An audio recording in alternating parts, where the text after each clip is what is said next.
social media, or our students will hopefully have a better perception of themselves, and they will be able to dispel some of these stereotypes. It's going to take the rappers changing some of their lyrics, female and male.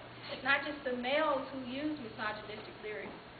If you listen to some of the songs about female rappers, they call themselves the B-word, and some of the other negative words as well. There was actually an article on the front page of the Lariat. My colleague and I were both featured in that article. So it's definitely a concern. I'm concerned about it as the mother of 3 children. I'm definitely concerned about the black community, the black family, and where it's headed, because it's not getting any better. And we need to do something about that, something that will encourage people to have 2-parent households. The rap songs discourage it. They talk about being independent. And as you all know, if you're independent, can you be in a relationship? No. You can't be independent in it and be in a relationship, because you're going to have to work together if you want to have a successful family. But the lyrics don't promote that. And so there has to be some kind of change, or the black America is already in trouble and it's just getting worse. So I think it's definitely going to have to be an effort on the part of everyone, not just people in the entertainment industry, but you guys. You all have Facebook, y'all have Twitter. You all can disseminate some positive messages. If you see a positive article that talks about some of these images, then you can tweet it. You can put something on Twitter. You can put something on your Facebook page. You can put a link to those positive articles and try to get the word out. If you have nieces, nephews, sisters, brothers who dress the way Mark was talking about, with their pants sagging, dressed inappropriately, you can talk to them. As mothers, I have 2 sons. They're back there. I tell my sons, when you're older, if you dress a certain way and you're driving a car, you're going to be more likely to be pulled over.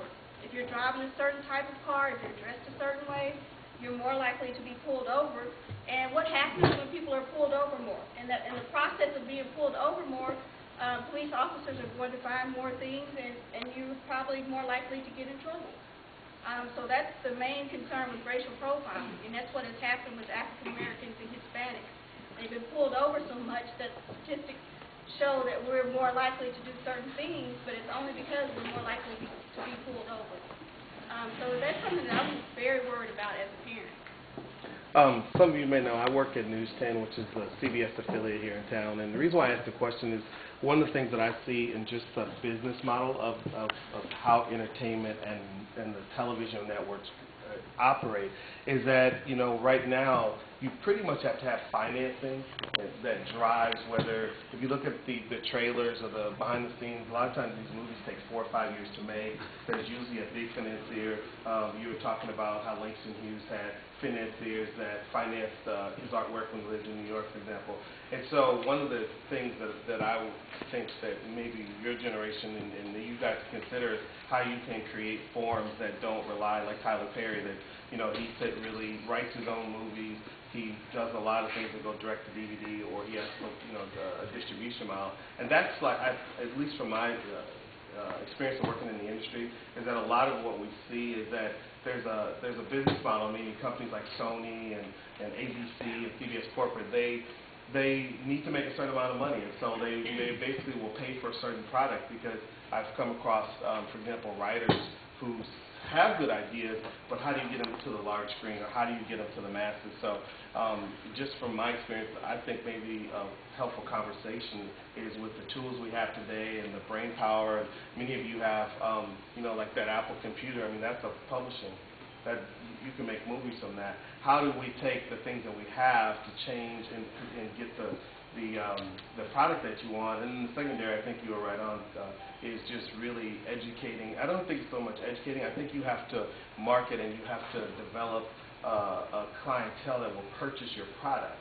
Because one of the things that if you talk to a lot of African Americans, like when I go to conferences, is they're always scared, if I put this movie out that has this message, will it sell like an Ice Cube movie? And then if you don't sell, then can you make another one? So I think the conversation, at least from my perspective, may be, how can you use the existing tools to put out the products that you'd like to see? And I agree with you, and that's one of the comments I was going to state after you said that.